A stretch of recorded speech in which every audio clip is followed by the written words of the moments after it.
I gotta share something really powerful.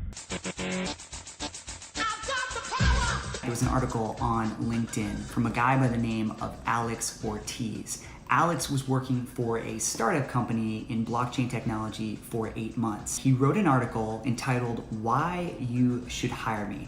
Now, it's around 2,000 word article, really well written. He talks about his key strengths. He says, "I'll bet you a month's salary, my curiosity is unbeatable." He goes on to say, "If you hire me, we're gonna hit a lot of home runs together, and here's why." And he lists out those reasons. Since that article posted, he has had multiple Microsoft recruiters reach out to him and ask him how they can help. That is so powerful, guys. This is the model you should be paying attention to if you are in the market for a job.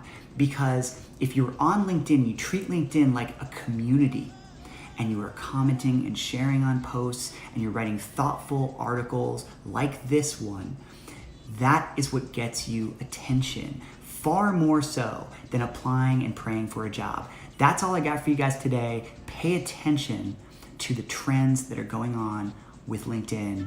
It is super important. We'll see you on the next video.